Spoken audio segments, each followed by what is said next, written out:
Olá, o pessoal está entrando aí. O pessoal está me ouvindo, pessoal? Está me ouvindo bem? Bom dia, Danton. Flávia. Nanda. Apareceu por aqui. Ouvindo bem. Bom dia para todo mundo. Só de Aracaju presente. Já vi Nanda, minha prima, presente. Pessoal entrando.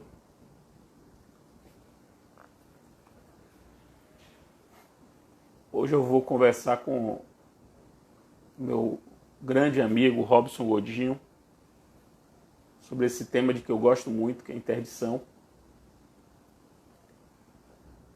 Vamos ver ele entrando.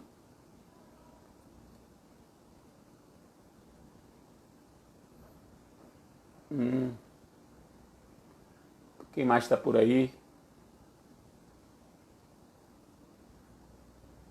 Campo Grande.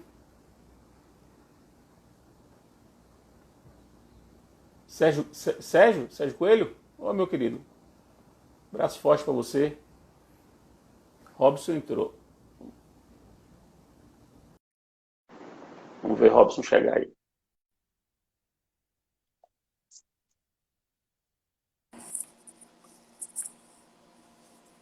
Alvíceras! Salve! Salve, salve! Salve, salve, meu querido. Prazer. Prazer inenarrável estar aqui com você.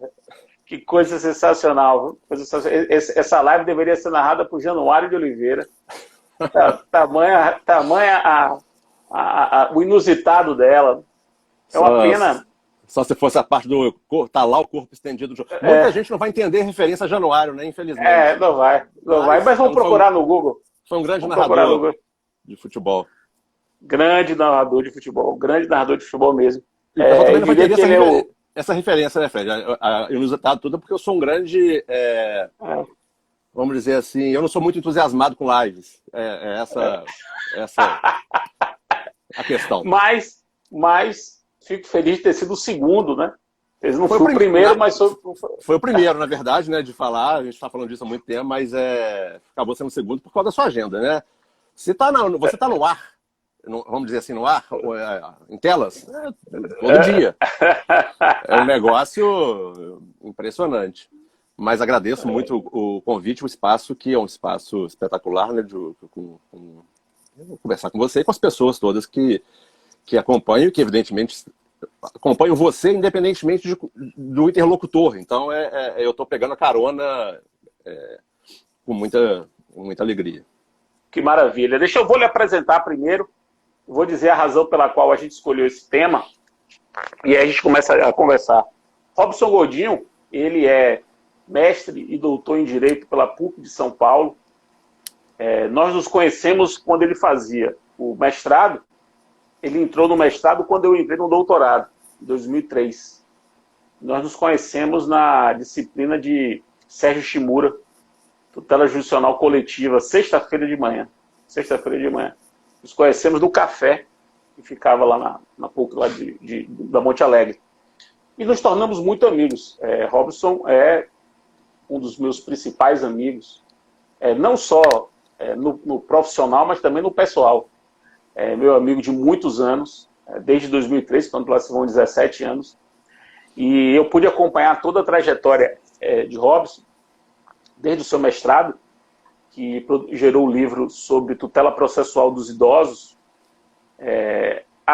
o seu doutorado, de cuja banca eu fiz parte, que foi sobre convenções sobre ônus da prova, um dos livros fundamentais para compreender, tanto, de um lado, o que aconteceu em tema de poderes do juiz, esse questionamento sobre o papel do juiz no processo, essa relação publicismo-privatismo.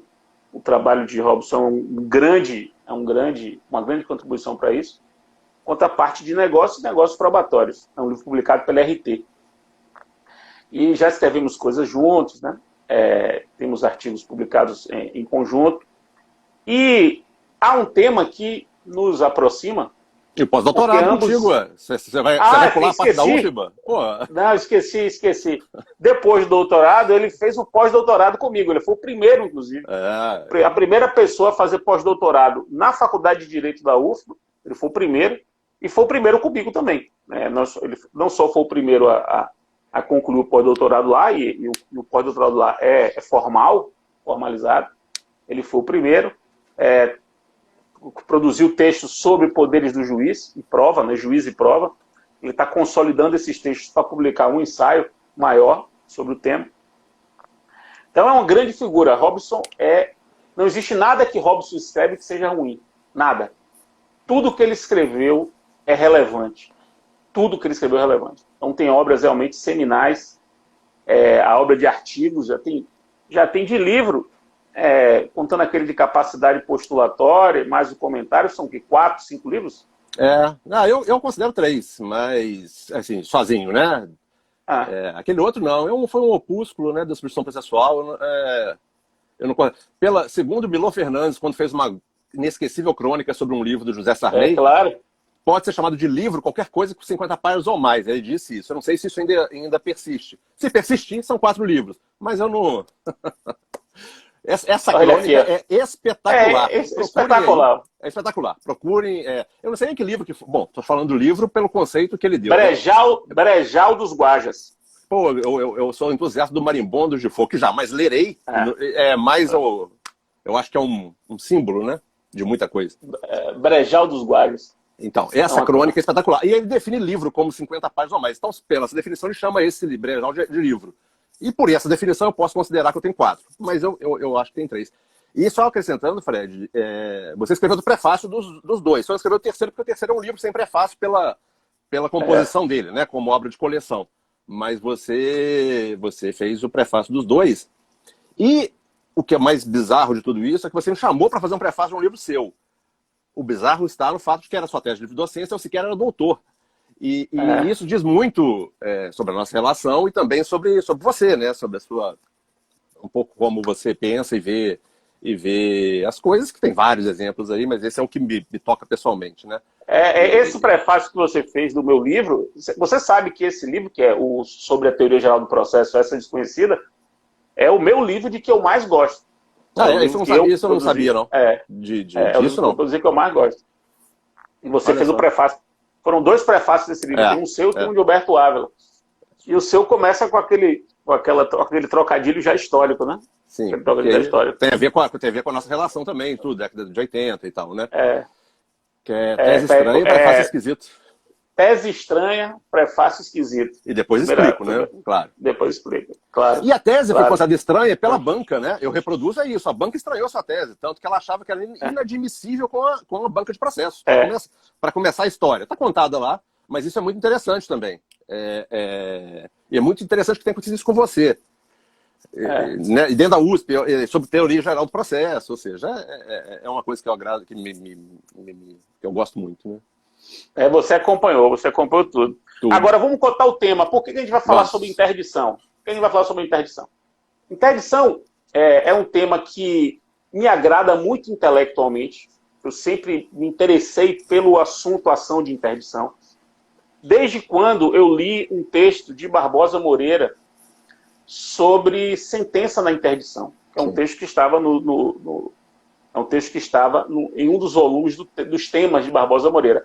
Isso é muitos anos atrás e aquilo me interessava. Quando eu assumi o código, né, a coordenação lá dos trabalhos do código na Câmara dos Deputados, dentre os diversos assuntos sobre os quais a gente teria de se debruçar, eu queria me debruçar logo sobre interdição. Então, era, inclusive, uma coisa que era um pouco estranha, ninguém se entendia porque a minha preocupação com interdição, mas eu queria aproveitar aquele momento e aperfeiçoar, trazer o processo da interdição para um outro contexto. Porque na versão original do anteprojeto do CPC, não se mexeria na interdição. A interdição ficaria como sempre esteve, desde 73. E eu achava que não era o caso. Muita coisa aconteceu e era preciso fazer aperfeiçoamentos. E o que aconteceu foi o seguinte, que tramitava conjuntamente com o código aquilo que veio a se tornar o Estatuto da Pessoa com Deficiência. Uhum. que tramitaram conjuntamente. Então, o pessoal que cuidava do Estatuto da Pessoa com Deficiência se aproximou do pessoal do CPC para que a gente fizesse do CPC já uma pré-estreia do Estatuto da Pessoa com Deficiência. Quer dizer, o CPC seria aprovado antes e já seria aprovado em conformidade com a terminologia, com as diretrizes dessa nova percepção sobre as pessoas com deficiência. Até um linguajar, né? E foi o que aconteceu. Então a gente fez um grande aperfeiçoamento na parte de interdição do CPC, um enorme aperfeiçoamento. Não há termos de comparação com o código passado. E logo depois veio o EPD, o Estatuto da Pessoa com Deficiência. E aí, eu e a professora Tereza Arruda Alvim, nós coordenamos esse livro aqui, Breves Comentários ao Novo Código de Processo Civil, que é um livro com, sei lá, 60 comentaristas, 70 comentaristas, que a gente coordenou e, como coordenadores, a gente escolheu o que a gente queria falar. E eu escolhi interdição. É uma coisa... um dos primeiros comentários ao CPC que eu fiz foi interdição. Eu queria falar sobre interdição. E escrevi um texto do que eu gosto. Eu gosto desse texto. Texto longo, comentários à parte de interdição. E aí o que aconteceu? Robson leu, gostou. Só que Robson era convidado à época, já era convidado para poder escrever um volume de um código de comentários ao CPC, comentários ao CPC de vários volumes, publicado pela Saraiva. O volume que pegava interdição era exatamente o de Robson. É um volume sobre jurisdição voluntária e que incluía a parte de interdição. E aí Robson teve que escrever longamente sobre interdição. E a gente tem um compromisso nosso junto de fundir o que ambos escrevemos um dia e publicarmos um livro sobre interdição. Então, o que a gente fez? Vamos trocar essas ideias publicamente. Ampliar, aprofundar. Um livro mesmo, preparado como livro, né? Não é só uma compilação. Por isso que a gente resolveu falar sobre isso. Então, começar a nossa conversa, Robson, faça a sua apresentação, né, suas palavras iniciais, e me responda a seguinte pergunta. É interdição mesmo ou vou mudar o nome? Bom, Fred, então, já fiz o agradecimento ao seu convite, né? Um prazer, a gente se fala felizmente, frequentemente. Se não fosse esse período de exceção, né, que não sabemos quanto vai durar, já teríamos encontrado de março para cá várias e várias vezes aqui no Rio e em Salvador e em outros lugares, né? Então tem essa subtração, que para mim é muito, particularmente, né, é mais um dado que afeta bastante, mas estamos sempre em contato entre nós e agora, especificamente para falar do tema. Então eu já vi alguns amigos, eu não consigo ver direito, meu celular é pequeno e está longe, um pouco afastado de mim, não consigo ficar olhando, até mesmo ficar prestando atenção nisso, eu não vou, infelizmente, poder acompanhar. Eu não tenho muito traquejo com isso, né? Com live, etc. Mas já vi alguns amigos, então cumprimento também a eles e os demais que dão prazer de assistir a conversa e assistirão alguns depois, né, Dana? Não no mais ao vivo. Então, cumprimento todos. O interdição é um tema espetacular tecnicamente, de uma relevância prática incrível, né? Incrível. Mas muito negligenciado pela doutrina, né? Os processualistas poucos gostam dele. É um processo, em geral, que não é tratado pelos grandes escritórios. Quando eu falo grandes escritórios, advogados ou grandes advogados, né? Que também tem repercussão, importância teórica, doutrinária e também legislativa, né? Como consultor, parecerista ou etc. Em geral, o processo de interdição, historicamente no Brasil, ele é bastante relacionado a pessoas hipossuficientes, em vários sentidos, inclusive economicamente. Então, é uma questão social também, embora individual, e o individual sempre tem um aspecto social, né? Se esquece disso, às vezes. Pode ter, nesses casos, sim. Então, quando você me contou que tinha assumido esse tema na parte lá do projeto, ainda do projeto do código, e a evolução técnica é absurda e muito bem-vinda. E eu faço uma primeira intervenção, que eu já vi alguns estudiosos dizendo que o Código de Processo Civil é em total descompasso com o Estatuto da Pessoa com Deficiência. Não é verdade isso. Há problemas, claro, né? O Estatuto tem ali um um descompasso com todo o ordenamento jurídico, na verdade. As leis ordinárias, todas. E aí as leis que corram atrás, ou né, pelo processo legislativo, a doutrina civil, porque o Estatuto decorre de uma convenção, de norma constitucional, seguiu o rito, né, do parágrafo 3º do artigo 5º, mas não é totalmente dissociado, nem poderia ser, né? Seria se não tivesse ninguém olhado para ele, reproduzisse o que era do Código anterior, aí seria um péssimo. Mas não é, basta a gente ler o artigo 755, quando fala da sentença de interdição. Ali fala dos limites da interdição, das potencialidades do interditando, ou seja, significa interdição é um processo necessariamente individualizado, adaptado àquela situação concreta. Não é um padrão, não é um processo em série. Essa é a grande ênfase do Estatuto. Isso é expresso no 755, incisos 1 e 2. Exatamente. Se eu não me engano. Você sabe de cor os artigos, ou qualquer coisa, você me corte aí e me faça os reparos. Mas está lá. Agora, há descompasso sério, especialmente na questão do 1072, inciso 2º. Porque o descompasso, na verdade, não é um Código Civil, né? Que o 1072, artigo 2º, inciso 2º, revoga dispositivos do Código que foram alterados pelo Estatuto. Então ficou uma questão... Aí tem várias possibilidades interpretativas, né? Pelo menos 3 que eu abordo.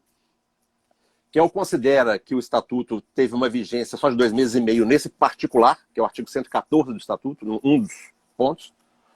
Ou se considera, na verdade, que o Estatuto é que prevalece, revoga o Código de Processo Civil, que estava em período de vacácio e é uma lei anterior. O Estatuto entrou em vigor primeiro, né? Mas é uma lei posterior, é de julho de 2015, o Estatuto. Mas entrou em vigor com 180 dias. Entrou em vigor em janeiro. Ou mescla, que eu acho que, se eu não me engano, é a sua posição. Mescla em benefício da pessoa com deficiência, o que tem respaldo na Convenção de Nova York, Convenção da ONU, e no próprio Estatuto, que lá no seu dispositivo final, ou se não for final, um dos últimos, diz que toda a interpretação é no sentido de potencializar o Estatuto. Então, o próprio Estatuto diz isso. Me chama muita atenção a questão do processo de interdição, por vários aspectos, né, além da questão técnica e da sua repercussão prática. Se houvesse um processo de interdição só, já seria importante praticamente, porque imagina, você afeta a capacidade de uma pessoa, né? Com certeza. Então, mas não é um só, são o tempo inteiro, é o tempo inteiro.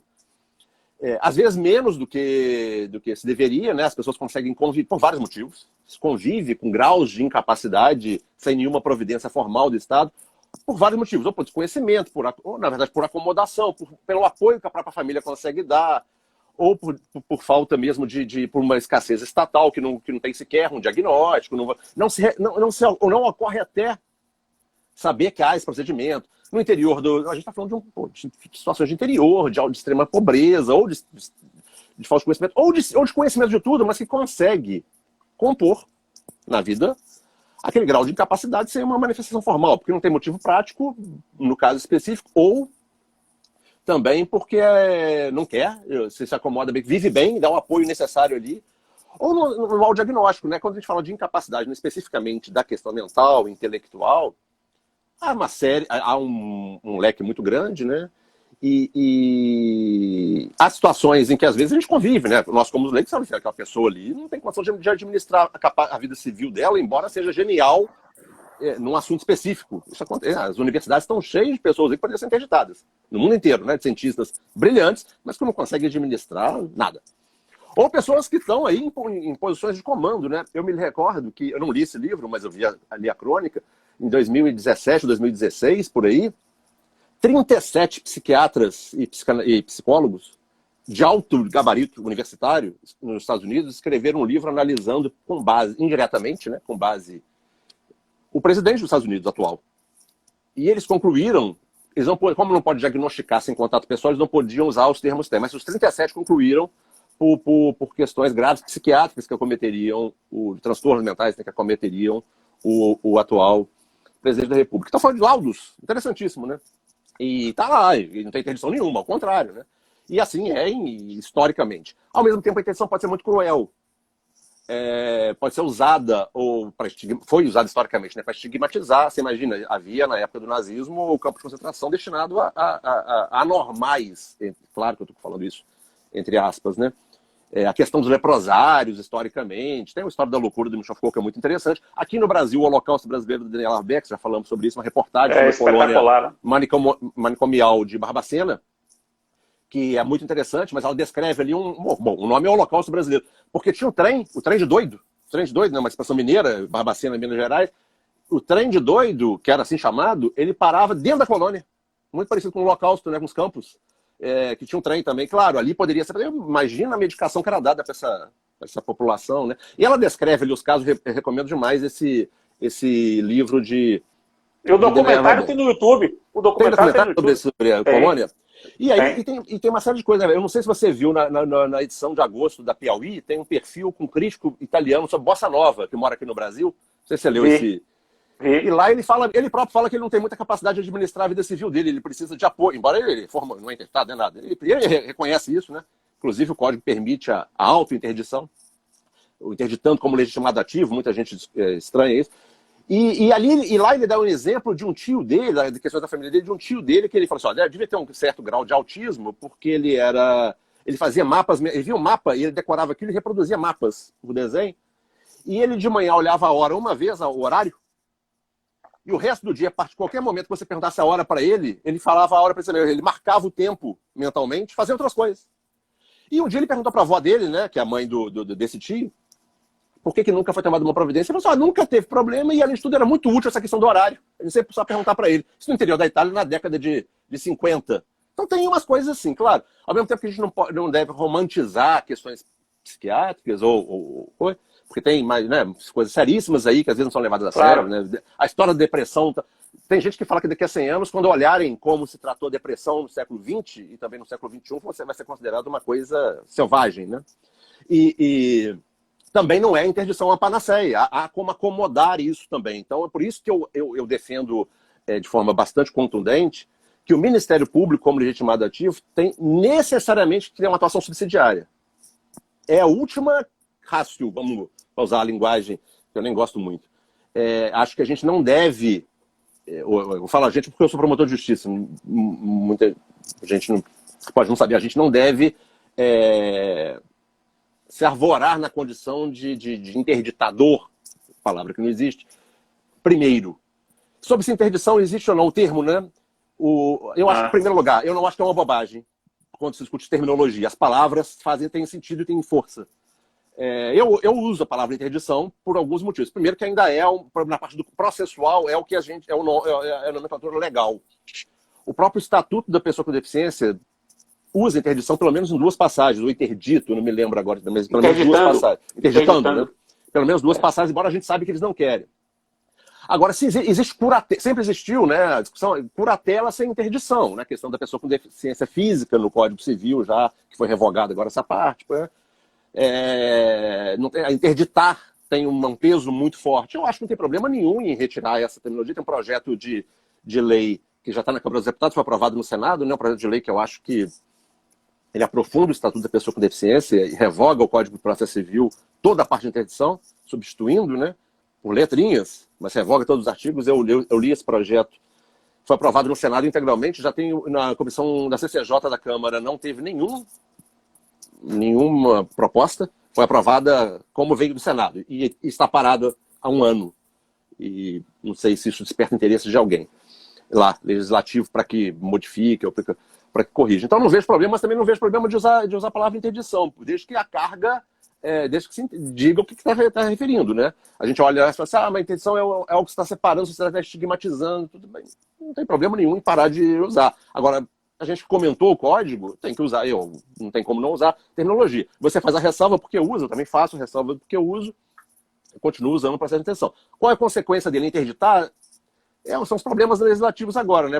Basicamente, hoje é a constituição de uma situação específica de incapacidade com nomeação de curador. Eu não acho que seja só nomeação de curador, como dizem. Não é só uma nomeação de curador. Não.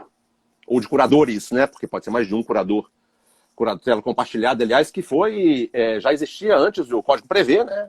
O Estatuto também. Mas o STJ já tinha admitido, acolhendo a proposta de Célia de Abreu, uma grande estudiosa de processo de interdição. O tese de doutorado dela na UERJ foi sobre isso, uma civilista. Em 2012, a primeira edição, se eu não me engano, eu tenho a edição de 2014. E, bom, acho que eu estou adiantando muitas coisas, né? Não, mas bote no trilho. Importante isso, e eu queria lhe fazer uma pergunta. Um tema específico. Já discutimos a terminologia, agora um tema específico. Autointerdição. Autointerdição. Eu vou posicionar as pessoas sobre isso. Durante a tramitação do CPC,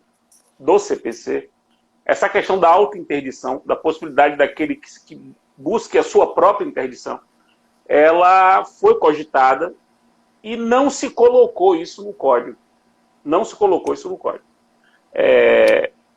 Veja, o código não proibiu, mas também não previu expressamente. E o código é de março de 2015. Em julho de 2015 sai o Estatuto da Pessoa com Deficiência prevendo a autointerdição. Só que ele previu a autointerdição acrescentando um inciso a um artigo do Código Civil que o CPC tinha revogado. Quer dizer, o CPC de março revogou o artigo do Código Civil que falava dos legitimados à interdição. Em julho, vem o EPD e acrescenta um inciso a esse artigo que o CPC tinha revogado. E aí vem a dúvida, né? Chegou em março de 2016, um ano depois, o artigo do Código Civil cai, porque entra em vigor o CPC, que o revogara. Só que o CPC revogara com base numa fotografia de março de 2015. Quer dizer, ele revogou aquilo de março de 2015. Vem uma lei subsequente e acrescenta um pedaço, acrescenta um inciso que não existia em março de 2015. Depois, eu defendo que não houve revogação desse inciso novo. Porque seria estranho você entender que uma lei anterior revoga a posterior. É muito estranho uma lei anterior revogar a posterior. Uhum. E defendo hoje que a autointerdição é possível. Embora eu reconheça que, se você procurar autorização no site do Planalto, não vai encontrar o artigo, porque o artigo foi revogado. Está arriscado, né? É realmente uma atrapalhada legislativa. Eu defendo que a autointerdição é possível. Mas aí eu lhe pergunto, primeiro, você acha que é possível? Segundo, sendo possível, o procedimento da autointerdição é o mesmo da heterointerdição? Da interdição promovida por outro? É o mesmo procedimento? Uma coisinha só, Fred. O anterior a isso, quando você falou que atrapalhada legislativa, eu queria abordar isso. Essas legislações de grupo, vamos chamar assim, pessoa com deficiência, idoso, criança, adolescente, e aí outros temas, né, mais herméticos de tecnologia, etc. Mas essas específicas, sociais, vamos chamar assim, são o que a gente poderia chamar, pegando emprestado aí de questão comercial, legislação de nicho. Ou seja, ela é muito sofisticada e é muito entendida por pouca gente, com pouquíssimo debate ampliativo. Ninguém do processo e poucos do Código Civil discutiam a Convenção da Pessoa com Deficiência da ONU antes do Estatuto. É norma constitucional, hein? Quem discutia isso? Em evento de saúde. Só em evento de saúde. Uma coisa interessantíssima. Então fica uma coisa lá com alta representação, né? As pessoas com deficiência se mobilizam, e tem que fazer isso mesmo, né? Se as pessoas com deficiência se mobilizassem historicamente, imagina onde eles estariam agora. Ainda bem que se mobilizam, mas ao mesmo tempo cria também, e esse é um grande problema dos grupos, cria quase que uma exclusão de debate, com terminologia, um linguajar às vezes só inteligível para quem aí participa. Então eu acho que isso pode atrapalhar também. Sem contar que pode também haver uma arrogância dos outros conhecimentos. Não vamos também... qualquer análise maniqueísta tende a ser ruim, né? E ainda que às vezes seja preciso. Autointerdição. É muito interessante, primeiro, que o Alcides de Mendonça Lima, grande comentador do Código de Processo Civil de 73, né, na coleção da RT, a coleção antiga da RT, original de 74 até início da década de 80, livro que eu recomendo, assim, ele e do José Olímpio Castro Filho, né, que são os que comentam jurisdição voluntária, são excelentes. Ele é mais profundo nessa área. Ele defendia a autointerdição já nos comentários dele. É muito interessante isso. Se eu não me engano, o livro dele é de 81. Posso estar enganado, mas dele é de 81. Acho que o último é de Camões de Passo é 84. A coleção começou em 74 e foi até 84 nos autores. E ele defendia. Eu acho que concordo com você, a autointerdição é possível. Ela é estranha? Por quê? Quando é que se interdita uma pessoa, tirando a prodigalidade, a questão lá do ébrio, rotineiro, né, quanto mais, e viciados em tóxicos, também tem muitos problemas nesses dois outros segmentos também. Porque quando houve, agora, né, quando que saiu do critério médico, foi para o critério social, ou biopsicossocial, como alguns chamam. Problemas ou déficit na manifestação da vontade. Ou seja, só se você houver algum grau temporário ou definitivo, ou tendencialmente definitivo, né? Porque é muito difícil você falar em definitivo dentro de algo que tem ciência.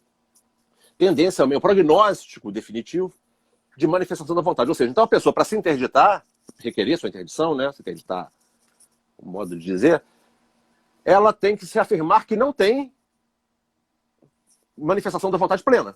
Primeiro lugar. Então, como assim? Ao mesmo tempo, o Estatuto da Pessoa com Deficiência, ou Lei Brasileira de Inclusão, como as pessoas preferem chamar, afirma que a interdição só pode recair sobre atos negociais, jamais sobre atos existenciais. Casamento, nome, até direito à saúde, os artigos 11 e 13 são muito interessantes do Estatuto, eu recomendo a leitura dele, pessoal que se interessar. Então, é uma situação existencial. Claro que isso é artificial no limite, tanto assim que na 8ª jornada de Direito Civil do Conselho de Justiça Federal tem um enunciado, que eu não sei de cor o número, que diz o seguinte: na curatela pode ser limitado os atos existenciais. Isso é contra a legem, mas é a favor do fato. Contra a legem. É situação fática, porque criou algo que... Você vai ter um limite, né? O limite é o quê? A vida real. E esse é um problemão do Estatuto. Então tem um enunciado assim, dos civilistas, 8ª jornada de Direito Civil. E a doutrina fala assim: olha, a gente não pode mais botar, não tem mais incapacidade absoluta para quem é maior. Não existe o maior absolutamente incapaz mais no direito brasileiro. Mas há situações em que deve ser deferida a representação e não a assistência. Por quê? Porque é assim que protege. Bom, mas é contra a legem. Então, fica estranho, mas é possível. Então, porque ele vai dizer, é um ato existencial, vai dizer que não tem plena condições de manifestar sua vontade. O procedimento é aquele, para mim, com problemas. Em primeiro lugar, desde o início, vai ter que estar assistido por advogado ou por defensor público. Ou seja, não haverá aquela questão da curatela especial de um interditando não estar com advogado. Porque pode o interditando estar sem um advogado. Aí tem a questão do curador especial específico do Código. E é interessante que, para ele ter advogado, ele precisa constituir o advogado. A constituição do advogado é por um negócio. Mas aí, que é a procuração. Mas mesmo se aí é um problema comum a interdição, mesmo se ele não for auto-interdição. Se ele apenas responder a intenção meio do advogado, e aquele mandato? Mas ele vai estar resistindo, né? Dizendo, não, eu consigo manifestar a vontade. Na auto-interdição já vai estar dizendo, eu não consigo manifestar a vontade. Mas constitua advogado, ou um defensor público. Mas ele pode pedir. Então haverá adaptação nesse sentido. Ele vai ter que juntar com a inicial a documentação necessária, etc. O curador provisório necessariamente terá que ser deferido. Não tem que esperar nada. É automático. Mas só me permita uma ponderação sobre isso. Um dos grandes riscos da auto-interdição é a fraude. Há o risco grande de fraude, né? Você fraudar, sim, inclusive a Previdência. Sim. Fraudar, inclusive, a Previdência. A curatela provisória, ela terá de necessariamente ser concedida mesmo sem verossimilhança? Não. O problema é o seguinte... Porque tem isso. Olha, sim, mas por isso pode ter documentação também. Só não tem necessidade de precisar de perícia. Você imagina o seguinte, a pessoa... Porque tem aquele procedimento lá da entrevista, da interdição, que é um negócio desesperador na prática, né? Às vezes eu já vi uma, foi assustador. É um constrangimento, Fred. Eu estava conversando outro dia com uma professora que está me orientando agora no mestrado que eu estou fazendo, lá em Girona, sobre prova. E eu quero escrever sobre prova de perícia na interdição, e ela é uma das maiores autoridades do mundo em prova pericial, que é Carmen Vasquez, cujos livros e artigos eu recomendo de forma entusiasmada. Inclusive, o Vitor Paulo Ramos está traduzindo o livro dela, Mais Importante Perícia. Já traduziu. Ele vai publicar, não sei para onde, daqui a pouco. E eu falei com ela sobre entrevista, né? Como é que era aqui. Eu já fui em entrevista, é o seguinte: em primeiro lugar, a pessoa é incapaz, absoluta, um adulto, desde nascença, não manifesta som. É uma coisa assim, não sabe aquela pessoa que não... na cama, nunca manifestou vontade na vida e tal. E o juiz tem que entrevistar. Aí você vai até o local, o juiz saca uma cédula de dinheiro e pergunta: eu já vi isso. Eu já vi. O cara quieto, porque não fala, né? Mas mesmo se falasse. E aí, que dia é hoje? Pô, um negócio, dá vontade de ir embora, né? E pergunta de novela, na época de novela, as pessoas diziam que novela tá passando, é uma coisa terrível.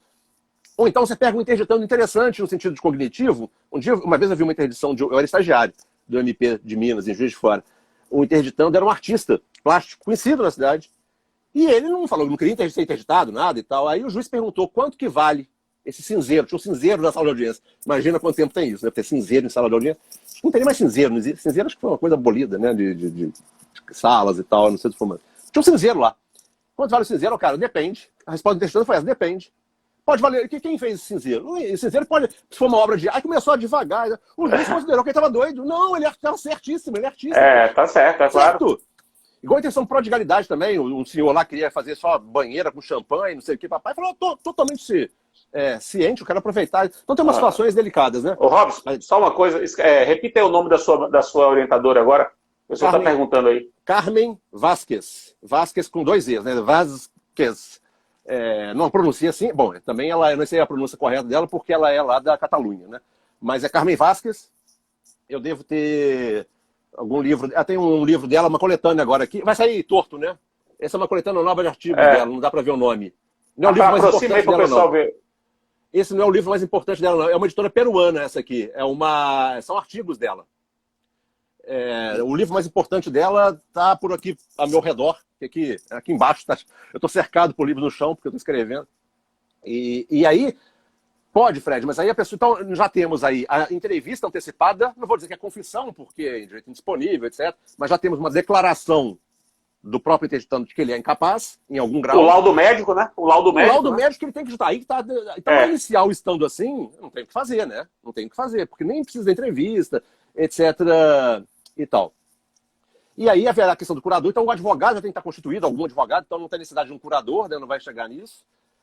A meu ver, a entrevista é necessária, não pode ser dispensada, e uma das questões é exatamente essa. Entrevista, que eu acabei de falar mal da entrevista, estou falando que a entrevista assim. Eu acho que ela pode ser dispensada às vezes, viu? Nessa caso aí, de que nunca manifestou vontade na vida, eu acho que não é um ato obrigatório, embora o STJ, de forma contundente, diga que é um ato obrigatório. O STJ não abre, nunca. Tem acórdão recente, se eu não me engano, da ministra Nancy Andrighi, que tem acórdãos espetaculares sobre interdição, ministra Nancy. Ainda que eu discorde de algumas coisas, mas são acórdãos, né, pensados. A entrevista, nesse caso, é interessante, mas a entrevista como manda a lei. Com algum especialista, né?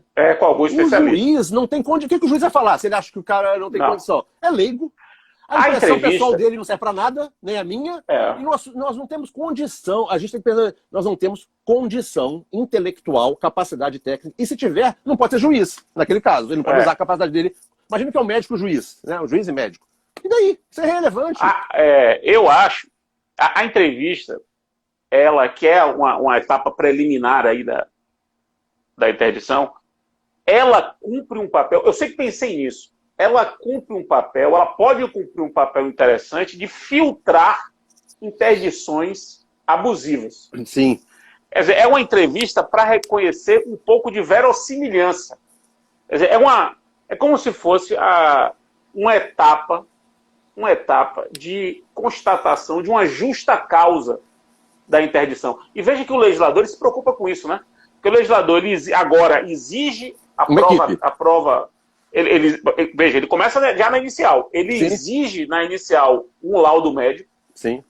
Marca essa entrevista antes da defesa, porque essas etapas são etapas para filtrar ou tentar filtrar interdições abusivas. Abusivas de parte a parte. Interdições abusivas porque o sujeito claramente não tem problemas que justifiquem a interdição e o que as pessoas querem é pegar o patrimônio dele. Sim. Ou abusiva porque o cara claramente não tem condição, mas quer usar a interdição para fraudar alguma coisa. Às vezes dá para conseguir alguma coisa criminalmente, sabe? Já peguei réu aí complicado aqui no Rio de Janeiro, que cometeu crime famoso na época na capital, e foi tentar se interditar onde eu era promotor na época, em Vassouras. E claro, a perícia criminal é outra. Mas imagina se já surge com isso. Repercussão penal disso, então poderia ter mais um dado. E lá, e não sabia, né? Porque tinha um apelido que era conhecido criminalmente, vamos dizer assim. Algumas coisas. Mas só 2 coisas importantes sobre a entrevista que você falou. Tá perfeita essa questão. Tem que evitar, é uma ideia. Mas a entrevista, às vezes, ela é importante e ela não é feita pós-interdição, para ver como estão as coisas. Porque acompanhar o estado... Porque às vezes interdita e a pessoa é esquecida pro resto da vida. Não pode ser... Aí o MP tem função aí, a meu ver. O MP tem muita função aí. Então a gente recebia, o que eu falava quando eu trabalhava? Eu e o juiz, e sempre levando a equipe do fórum, assistente social e psicóloga forense, em geral tem. A gente fala de equipe multidisciplinar de perito, pô, o interior tem muita dificuldade, muita escassez, tem fora que não tem nada. Mas se tiver, leva junto e vai à casa do interditando. Não faça um procedimento desse dentro do fórum, porque não dá. Se tiver notícias, né, tem que ir lá. E participei algumas vezes. Agora, a questão da cisão procedimental pode ser delicada. A entrevista é primeiro, depois faz a instrução, né? Contestação, depois instrução. E depois a instrução. Isso pode ser muito complicado na vida das pessoas. As pessoas podem, às vezes, não alcançar isso. Né? Ir ao fórum pode ser algo muito custoso, pessoal e até financeiramente para algumas pessoas. Sabe? Ir ao fórum, perder o dia todo no fórum, porque é o dia todo mesmo, né? Condução e pessoas com deficiência, familiares. E a condução mesmo é um problema, pode ser um problema sério.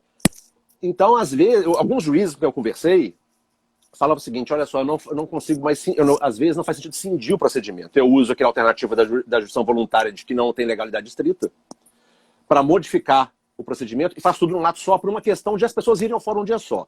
E quando não pode se locomover, que a entrevista tem que ser feita na casa do interditando, há situações complicadas em cidades maiores. Eu fui conversar sobre isso, você escreve, né? Falei assim, tem que ir, claro, tem que ir, né? Tem que se deslocar do fórum. Fui conversar também com o juiz, quando estava escrevendo, um juiz conhecido que eu fui almoçar, ele falou o seguinte, olha só, eu sou juiz de fórum regional na capital. Aqui no Rio de Janeiro tem vários fóruns em bairros, além do Central, Madureira, Santa Cruz, Bangu, Campo Grande. E eu pego uma área, ele só trabalha com interdição, e como jeito de família, lato sensu. Eu pego uma área em que tem uma comunidade de alta índice de violência, e quando a pessoa o interditando mora lá, eu não posso ir. Porque ir o juiz, o promotor e o oficial de justiça nessa comunidade precisa de uma operação policial com blindado e com helicóptero. E a pessoa também não pode vir. Então são situações, às vezes, assim, a gente fala, que são importantes de a gente, às vezes, ter em mente, porque a questão procedimental, às vezes, tem que ser fundida mesmo. Por várias situações, inclusive essa, né, de impossibilidade material. Agora, a questão da equipe multidisciplinar e tudo, às vezes pode não ter, mas as perícias têm que ser mais bem feitas e elas não podem ser feitas uma vez só. O acompanhamento da interdição, ainda mais agora com o estatuto, ele é fundamental. Pós-interdição, né? A interdição pode ser temporária ou não, não sei. Não dá para deixar solto. Agora, deixa eu lhe fazer uma pergunta sobre perícia na interdição. Se o perito constata o problema mental, o juiz pode discordar disso? Não vejo como. Ele pode discordar da metodologia do laudo, questão técnica do laudo. Esse é o centro da interdição, é a perícia. Até como se você precisa de uma sentença sob medida, ou seja, a curatela tem que ser para aquele caso, a perícia, na verdade, começa pela quesitação, né? As quesitações são padronizadas. Hoje, está tendo um movimento grande entre os MPs para acabar com isso, Defensoria Pública e tal, mas ainda é. Quesitação, se bobear, usada ainda quando se falava em loucura furiosa. Né? Quesitação feita com papel carbono, lá que você ganhava. Chegava no fórum, tinha um monte de quesitação já pronta. Loucura furiosa era o modo como se referia aos doentes mentais no século XX e no século XX. Né? No século XX. Louco furioso. Louco furioso, né? Então tem uma questão. Então a perícia começa aí. Segundo lugar, o perito, né? Eu já peguei perícia psiquiátrica de interdição feita por um homeopata. Não dá. No lugar que tinha, não dá. O homeopata fazia perícia em qualquer assunto. E aí recorri e modificava isso. Não necessariamente só para o psiquiatra, mas vamos ficar só na perícia psiquiátrica. Se o psiquiatra vem com o laudo, já tem uma documentação necessária com a inicial, que às vezes pode não existir na inicial, e eu falo isso nos comentários, porque a pessoa pode não ter. Imagina, a pessoa nunca foi médico, não teve uma ciência psiquiátrica na vida. Então tem que justificar, né? O código fala juntar ou dizer por que não pode juntar. Isso é importante chamar atenção. Às vezes não tem. Ou às vezes tem demais, e aí poderia dispensar, inclusive, a perícia, que a gente já conversou sobre isso. Ou seja, aplicar o dispositivo específico da parte geral lá probatória na interdição. Muita gente discorda disso, considerando que a perícia é um processo um procedimento de perícia obrigatória. Eu acho que não necessariamente. Mas não pode discordar do laudo na parte do conteúdo do laudo em si. O juiz não pode dizer, não considero que ele é capaz, embora de laudo. Não, esse laudo não diz isso, não analisou aquilo. Ele é um padrão. Ele não controlar o laudo pericial como o código manda. Você vai saber o artigo de cor, eu já não me lembro mais qual é. Lá na parte de prova pericial. O perito se escolheu... 379. Não. Da metodologia do laudo pericial é outro. 379 é prova emprestada. Não, é provas atípicas, não, é atípicas. 4. Acho que é 479, não é 379. Vou pegar aqui agora. Vai falando aí. E aí, a nomeação do perito da 479. 479. E o 472, que fala da possibilidade de dispensa da perícia, né? E aí aplicar o 472 no lugar do 752. A gente defende isso. Muita gente discorda, inclusive o STJ, né? E aí o perito também ser escolhido de forma também do artigo 156. As pessoas esquecem do 156, já percebeu isso, Fred? Fala de prova pericial e não fala do 156. É um negócio interessante, né? E 156 vai falar.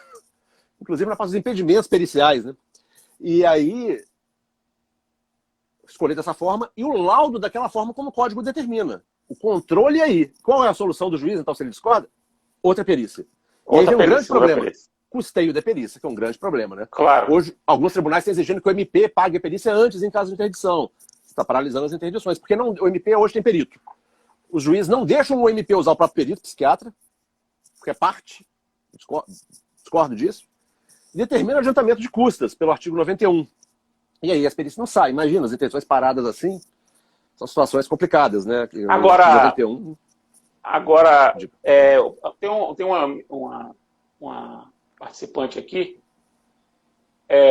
que pergunta quais são essas múltiplas disciplinas que podem compor essa equipe?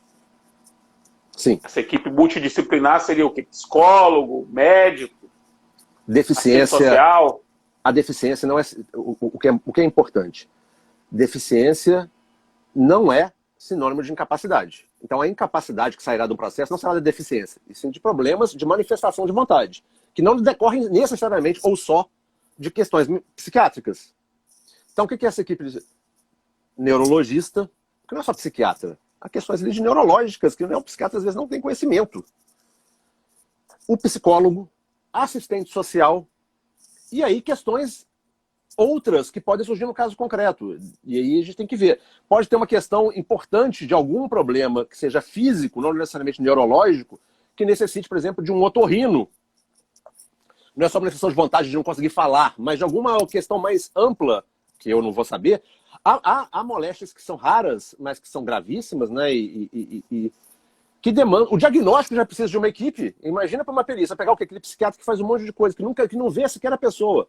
Vai fazer uma entrevista, vai fazer. Então, o caso concreto que vai nos dizer. Mas, em geral, são esses profissionais da saúde, em sentido amplo. Entendi, sentido amplo.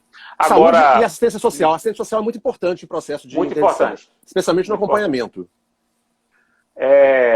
Uma pergunta aqui, Robson. Aquele texto de Barbosa Moreira que eu comentei no início da live e que me despertou anos atrás a estudar sobre interdição, ele tratava dos efeitos da sentença de interdição. Certo. Os efeitos da sentença de interdição. E aí que eu vou fazer uma pergunta para você responder e para as pessoas se ligarem. Veja, quando o juiz decreta a interdição, portanto, torna restringe a capacidade daquela pessoa e designa o curador, a partir dali, atos praticados por aquela pessoa têm que ser praticados por meio do seu curador, por meio do seu representante. Mas fica a dúvida, e os atos praticados antes? Sim. Ele pode ter praticado os atos antes da interdição, já sob a moléstia, já sob a doença. Como é que ficam esses atos? A sentença de interdição, ela desfaz esses atos? Esses atos são válidos? Qual é a relação da sentença de interdição com os atos praticados até então pelo agora interditado? Da importância prática, né, de natureza. As pessoas às vezes não gostam de sistemas, né? Barbosa Moreira escreveu exatamente sobre isso. É uma sentença constitutiva, logo não retroage, que em regra geral, sentenças constitutivas não retroagem, são dali para frente. Então os atos anteriores podem ser preservados. Deve haver uma prova para que haja, que não há nem próximo ao processo, não um período suspeito, um período de prova dos atos praticados. As práticas são válidas. Como na falência. Como na falência. Então eu já peguei processo de nulidade de pessoa que depois foi interditado por Alzheimer e resolveu e aceitou desmembrar uma fazenda imensa em loteamento e a família falou, olha, tudo isso é nulo. Foram 3 meses antes da interdição e já tinha Alzheimer. Bom, temos que comprovar. A nulidade desse negócio jurídico é outra coisa, não está fulminado, não. E mais agora que o sistema de validade ficou muito diferente, né, Fred? Que não tem capacidade absoluta. Saiu agora a tese de doutorado, versão comercial de Maurício Bunazar, eu li esse final de semana. que chegou para mim no sábado. É uma tese curta, embora profunda, e ele faz uma interpretação muito contrária ao Estatuto da Pessoa com Deficiência. Ele acha que é inconstitucional. É uma emenda constitucional que deve ser passada por controle de constitucionalidade parcialmente. E ele fala das invalidades dos atos. O nome do livro é Invalidade dos Negócios Jurídicos, pela RT. É um livro interessante que deve falar. Mas não, os atos anteriores não, tem que ser verificados caso a caso, não tem muito jeito. Com todo o impacto hoje que acontece com a modificação do artigo 4º do Código Civil, né? E com os vários efeitos do regime das incapacidades. Veja que o artigo 749 do CPC, quando fala dos requisitos da petição inicial da interdição, ele diz que o autor do pedido de interdição, ele tem de, na inicial, especificar o momento em que a capacidade se revelou. Sim. O período, ele tem de dizer, essa capacidade se revelou, e fixar isso. Aqui me parece que é um indicativo, para, no futuro, se for o caso, questionar os atos praticados a partir daquele momento. É possível um conjunto de provas, né? Os medicamentos, os laudos mesmo, a documentação médica já serve para isso, né? A pessoa já é consultada, toma medicação e tem restrições para o trabalho, por exemplo, desde 2014. A interdição em 2020, já tem inicial. Ou seja, mas é questão de prova. É claro que quando a gente fala de interdição definitiva, porque há situações em que são permanentes de incapacidade, pelo menos no conhecimento atual da ciência médica, não tem tratamento, né? Mas ela pode ser revista e pode ser levantada, na verdade. A interdição, inclusive, é um procedimento cuja função é terminar, é ser levantado um dia, né? O ideal é isso. Claro. E só chamando até atenção, perguntaram aqui, aproveite isso para você responder, qual é a melhor forma de se levantar a interdição? É uma nova ação. Deve ser apensado, como se diz, né, ainda hoje em dia, porque você precisa da prova. Uma nova ação anterior. Que pode ser proposta pelo interdito. O interdito, que é interdito, é incapaz, sim, mas tem capacidade para pedir o levantamento da interdição. Ele é oficialmente incapaz, né? Por atelado. Ele é oficialmente incapaz, por atelado, mas tem capacidade para pedir o levantamento. E para constituir advogado. Porque ele tem que constituir advogado. Não tem jeito. Tem um dado interessante sobre esse ponto. Claro, pode levantar. Interdição faz coisa julgada, mas a situação fática modificando, como qualquer situação de coisa julgada, você pode resolver e desconstituir aquela situação definida judicialmente. Recentemente, agora mesmo, coisa de poucos meses, ou poucas semanas, o STJ também, num acordo relatado pela ministra Sandrig, fica isso aqui como informação pessoal que gosta do assunto, ela entendeu, o STJ entendeu, que o rol de legitimados para o levantamento de interdição, que é um rol menor, mais restrito do que para a constituição da interdição, pode ser livremente ampliado. Aquele rol ali é exemplificativo. Na linha do que foi aprovado naqueles enunciados da jornada de processo civil do Conselho Federal. Né?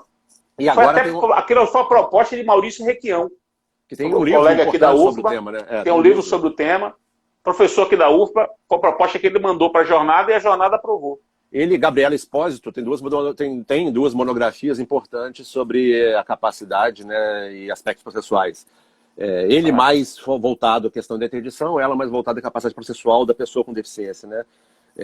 São os dois professores da UFBA. Ela foi se orientando, né, Gabriela? Não, Gabriela não é professora da UFBA, Gabriela é professora da Unifax. Não, mas o mestrado dela não foi na UFBA? O mestrado foi na UFBA, mas foi orientado por Paula Sarno. Ah, tá. Paula Sarno. Eu fui da banca.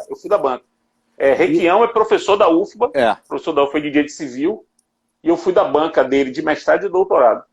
Agora, então, agora tem esse julgado e ela analisa a questão, então ela fala o seguinte: quem como pessoa com interesse pode levantar a interdição. Pode ser o curador, pode ser o Ministério Público, pode ser o próprio... E é interessante ser o Ministério Público, né? Porque o Ministério Público teria que intervir pela incapacidade, ou seja, da indisponibilidade, mas, na verdade, ele está intervindo para dizer o seguinte: a partir de agora é capaz, por vários motivos, né? Cessou aquela situação, conseguiu se descobrir alguma questão, foi tratado, ou continua com aquela questão, com aquela deficiência, mas conseguiu resposta terapêutica, ou seja, o universo é muito grande, né? Só não pode ser tratado de forma automática. Nomeação de curador é automática, entrevista automática, perícia é automática. E assim vai. Porque pelo STJ hoje, o processo de interdição é um processo com sujeitos obrigatórios, com vários sujeitos obrigatórios, que seria o sujeito. Juiz, Ministério Público, o interditando, curador especial, perito, com ato obrigatório da entrevista, ou seja, eu acho que não tem necessariamente que ser assim. A interdição é um processo sob medida, não só em seus efeitos, mas também no procedimento. Importante e tem que ver o caso. Porque não pode virar nada padronizado, né? Vai ser o quê? O processo... Porque se tudo encarar em série, for encarado em série, a sentença também será em série. Ou seja, eu não entendo muito botar ênfase numa coisa e esquecer todo o resto, sabe? Quando depende, né? Robson, a gente está caminhando por terminar aqui e eu percebi o seguinte, velho. A gente não falou de várias coisas. É muito grande. Tinha vários temas para tratar com você, mas a gente não falou de várias coisas. A gente vai ter que marcar uma parte 2. Vamos marcar uma parte 2 para daqui a alguns dias, para a gente arrematar. Temos que falar sobre diferença para decisão, tomada de decisão apoiada. Muito importante. Falar sobre negócios processuais. Falar na interdição pode surgir a tomada de decisão apoiada, ou seja, a pessoa entra com tomada de decisão apoiada e sai interditado, e vice-versa, pode isso? São coisas práticas muito importantes, né? Vamos marcar então essa sobre segunda... Isso. A gente pode fazer até em formas de perguntas, né, já prévias, para tratar de vários temas. Vamos selecionar o que a gente não falou aqui e a gente marca essa parte 2, interdição, parte 2. Se alguém te mandar pergunta, alguma coisa aí que eu não consigo acompanhar, aí você vai mandando. Tem umas questões interessantes quando fala de tóxico e tudo. E os medicamentos que não são tóxicos, né, entre aspas, não são ilícitos, mas são usados como droga. São lacunas importantes no processo de interdição, sabe? A questão do medicamento controlado. A internação do interditando. Muito Isso é uma coisa que precisa ser trabalhada também. Essa questão do uso da medicação controlada para outros fins, é um problema do nosso tempo, né? E não vejo isso sendo tratado pela pessoa do direito. É um negócio importantíssimo. Agora, muito. Interdição não é mais tudo ou nada e jamais devia ter sido, e não pode ser mais ser, binômio interdição/internação. Isso é uma violência inacreditável. Violência. Você comenta isso no Breves de Fora. Eu até transcrevo quase toda a sua parte no código, porque se situou isso de uma forma que também era ignorado nos livros de processo, hein, Fred? Ninguém falava de internação. Ninguém falava disso. Temas de nicho, temas importantíssimos e de nicho. Mas... Massa, vamos marcar. Depois a gente combina inbox a data. Eu vou fazer essa parte 2. E obrigado, meu caro. Foi um prazer. Essa live vai pro YouTube, pro canal do YouTube, vai pro IGTV, vai pro canal do YouTube. E é isso. Você é o Bonnie da nossa geração, se tornou o Bonnie. Você já dirigindo várias programações. É um negócio impressionante. Fred, obrigado. Fica lá. Não, você tá brincando. Obrigado por tudo, pela companhia de quem assistiu e pelo convite, pelo auxílio luxuosíssimo de Fredinho, que me mandou quando fez o propaganda e tudo. Ele passou por aqui. Grande abraço nele e em toda a sua família e todo mundo fique bem. Dentro do possível, né? Valeu. É difícil ficar bem. Valeu, meu querido. Beijo grande, viu? Abraço forte. Beijo. Até mais. Tchau, tchau.